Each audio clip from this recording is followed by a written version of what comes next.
నమస్కారం. ఏపీ జిల్లా న్యూస్కి స్వాగతం. గోకవరంలో 4వ రోజుకు చేరుకున్న ఆశా వర్కర్స్ నిరవధిక సమ్మె. సమస్యలు పరిష్కరించకపోతే సమ్మెకు దిగుతామని రాష్ట్ర ప్రభుత్వాన్ని హెచ్చరిస్తున్నారు.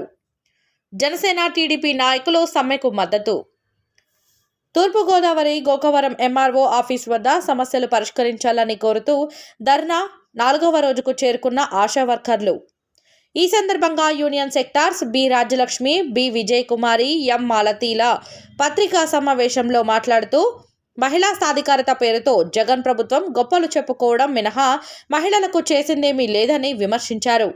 కరోనా సమయంలో ఆశా కార్యకర్తల చేత గొడ్డు చాకరీ చేయించుకొని వేతనాలు పెంచమనేసరికి జగన్ ప్రభుత్వం మొహం చాటేస్తుందని ఆరోపించారు. సమస్యలు పరిష్కరించకపోతే నిరవధిక సమ్మెకు దిగుతామని రాష్ట్ర ప్రభుత్వాన్ని హెచ్చరించారు. జనసేన పార్టీ జిల్లా సెక్రటరీ దోసపాటి సుబ్బారావు, రూరల్ మండల రైతు అధ్యక్షుడు ప్రగడ ప్రభాకరం, మౌగుల మురళి ఆశా వర్కర్ల సమస్యలు నిరవధిక సమ్మెకు మద్దతుగా మాట్లాడుతూ జగన్ ప్రభుత్వ విధానాల వలన అన్ని వర్గాల ప్రజలు, అన్ని సామాజిక తరగతుల ప్రజలు నానా ఇబ్బందులు పడుతున్నారని, రాష్ట్ర ప్రభుత్వం మారగానే ఆశాల సమస్యలన్నీ పరిష్కారం చేస్తామని హామీ ఇచ్చారు. శ్రామిక మహిళల పట్ల జగన్ ప్రభుత్వం వ్యవహరిస్తున్న తీరును తప్పుపట్టారు. అలాగే గోకవరం మండలం టీడీపీ నాయకులు ex MPP Ashok, ex MPP Pulaparthi Bujji, town secretary Donnuru Lazar, TDP నాయకులు మాట్లాడుతూ ఆశా వర్కర్ల సమస్యలు పరిష్కరించాలని, ఒకవేళ సమస్య పరిష్కరించకపోతే నిరసన సమ్మెకు మద్దతు ఇస్తామని రాష్ట్ర ప్రభుత్వాన్ని హెచ్చరించారు. ఈ కార్యక్రమంలో అంగన్వాడీ వర్కర్స్ మరియు హెల్పర్స్ యూనియన్లు, సెక్రటరీలు పాల్గొన్నారు. గోదావరి జిల్లా జగ్గంపేట నియోజకవర్గం గోకవరం మండలంలోని నేను కోరుకొండ ప్రాజెక్ట్ అధ్యక్షురాలు మాట్లాడుతున్నాను. నా పేరు అమ్మాలకి. మేము గుంతమ కోరికలు అయితే ఏమీ కోరట్లేదండి జగన్మోహన్ రెడ్డి గారిని. ఆయన గతంలో ఎన్నికల్లో హామీ ఇచ్చిన హామీలు నెరవేర్చమంటున్నాం. మీరు మా అక్క చెల్లెళ్ళు, మీరు నా తోబుట్టువులు అనేసి అందరినీ కూడా భుజం మీద చేసారు, ముద్దు పెట్టుకున్నారు. మీ కష్టాలు మేము తీరుస్తామనేసి అన్నారు. నా మాటకి ఎదురు లేదు, నేను మనం తిప్పను అన్నారు. కానీ మాకు మొండి చేయి చూపిస్తున్నారు. కానీ ఇది జగన్మోహన్ రెడ్డి గారు ఇది చాలా దుర్మార్గమైన హేయండి. ఎందుకంటే ఆడవాళ్ళని వీధిలోకి రప్పించారు, ఆడవాళ్ళని వీధిలోకి బయట పెట్టారు. ఆడవాళ్ళు బయటకు రావడం మీకు అది సంస్కారమో లేకపోతే సంస్కారహీనమో మాకైతే తెలియట్లేదు.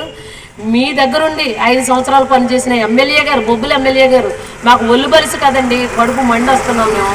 5 సంవత్సరాలు పదవి చేసిన ఆయనకి 25,000 రూపాయలు పెన్షన్, 60 సంవత్సరాలు పనిచేసిన మా పరిస్థితి ఏమిటి? మేమేం చేస్తున్నాం? మేము ఏమన్నా గొంతం కోరికలు కోరుతున్నామా? మేమేమన్నా కారులు తిరగాలనుకుంటున్నామా? లగ్జరీ జీవితం అయితే మాకైతే లేదండి. ఎందుకంటే మేము చిన్నపిల్లలను కష్టపడి పోషిస్తున్నాం, కానీ మమ్మల్ని పోషించే వాళ్ళు ఎవరో కనిపించట్లేదు. మీరైతే ప్రతి మాట చెప్పారు, నేను నిలబడతానన్నారు. ఏ మాట మీద కూడా మీరు నిలబడలేదు. మాకైతే సుప్రీంకోర్టు ఆదేశాల ప్రకారం మాకు గ్రాట్యుటీ ఇవ్వాలి, 26,000 జీతం ఇవ్వాలి, చనిపోయిన వారి కుటుంబంలో ఒకరికి ఉద్యోగం ఇవ్వాలి, రిటైర్మెంట్ బెనిఫిట్స్ ఇవ్వాలి, మరలానేమో బీమా సౌకర్యం కల్పించాలి. తూర్పుగోదావరి జిల్లా జగ్గంపేట నియోజకవర్గం కోరుకొండ ప్రాజెక్టు పరిధిలో ఉన్న గోకవరం మండలం అంగన్వాడీ టీచర్స్ సెక్టర్ లీడర్గా నా పేరు విజయ్ కుమారి. మేము ఈ సమ్మె మొదలుపెట్టి వేళకి 4వ రోజు జరుగుతుంది.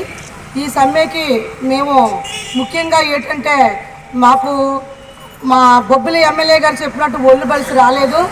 మాకు జీతాలు పెంచుదామని జగన్ గారు ఆయన హామీ ఇచ్చిన హామీ ప్రకారంగా తెలంగాణ కన్నా ఒక 1000 రూపాయలు అదనంగా పెంచుతానన్న జగన్ గారు ఈరోజు మాకు ఎటువంటి పెంచడం పోయి మా మీద అనేకమైన సచివాలయ స్టాఫ్ని ఉపయోగించుకొని మా సెంటర్ని రకరకాలుగా వాళ్ళ విచ్చలవిడిగా చేసి తాళాలు బద్దలుకొట్టి వాళ్ళ వ్యవహరిస్తున్నారు. దీనికైతే మరి మేము అసలు ఒప్పుకుండేది లేదు. కానీ ఈ సమ్మె మా 26,000 శాలరీ మాకు పెంచి వరకు కూడా ఈ సమ్మెని మేము ఆపేది లేదు. అయినా దిగి రావాలా, మేమన్నా ఇంటికన్నా వెళ్ళాలా. ఏది ఏమైనా మేము గద్దె దించడానికే సిద్ధంగా ఉన్నాము. మేము అనుకున్న కోరికలన్నీ నెరవేర్చాలి. మాకు సుప్రీంకోర్టు తీర్పు ప్రకారంగా ఇచ్చిన గ్రాడ్యుటీ కూడా మాకు ఇవ్వాలి, రిటైర్మెంట్ బెనిఫిట్స్ 5 లక్షలు కూడా మాకు కల్పించాలని మేము ఈ ప్రభుత్వాన్ని ఎప్పటి నుంచో కోరుతున్నాము. గత చాలా సార్లు కాడి నుంచి మేము ధర్నాకి పిలిపించినప్పుడు కూడా ఈయన మమ్మల్ని ఇళ్ళకాడ అరెస్ట్ చేసి మమ్మల్ని ఈ ధర్నా కొనసాగించకుండా చేస్తున్నారు. ఇది అంతవరకు సాధ్యం కాదు. సీఎం గారిని వెంటనే మా కష్టాలు తెలుసుకొని ఆయన మా కోరికలు నెరవేర్చాలని మేము ఈ సమ్మె ఆయన నెరవేర్చే వరకు కూడా ఇలాగే కొనసాగిద్దామని మేము సభాముఖ్యంగా మీకు తెలియజేస్తున్నాం. సార్ మాకు కోరుకొండ ప్రాజెక్టు గోకవరం మండలం అండి. ఇక్కడ ధర్నా 4వ రోజు చేస్తాం. అంగన్వాడీ కార్యకర్తలు అందరం కలిసి చేస్తాం సార్. కానీ మేము చేసిన తప్పు ఏంటో మాకేం అర్థం కావట్లేదు సార్. మాకు ఇది ప్రజాస్వామ్యం లేకపోతే రౌడీజం అండి. మేము ఇలా ధర్నా చేస్తుంటే మా సెంటర్కి వెళ్ళి తాళాలు పగలు కొట్టేసుకుని సచివాలయం స్టాఫ్ ఆయన వేసుకున్న స్టాఫ్ని ఆయన అక్కడ కూర్చోబెట్టడం ఎంతవరకు అయింది సార్. మేమేం కొంచెం కోపి కోరలేదు కదా సార్. మాకు కనీస వేతనం మేము పని చేయకుండా అడగట్లేదు సార్. పని చేసి అడుగుతున్నామండి. మాకు సరిపోక 20,000 కనీస వేతనం ఇమ్మని అడుగుతున్నాం.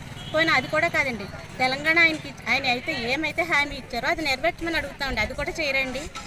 ఏంటండి మేము చేసిన తప్పు ఏంటండి? మేము తెలంగాణ కన్నా ఒక 1,000 రూపాయలు అధికంగా ఇస్తానని ఆయన ఒప్పుకున్నారండి. అదే అమలు చేయమని అడుగుతున్నాం. సుప్రీంకోర్టు తీర్పు ఇచ్చిందండి. ఆ తీర్పును కూడా అమలు చేయమని అడుగుతున్నాం. అదేమన్నా పెద్ద నేరం అండి?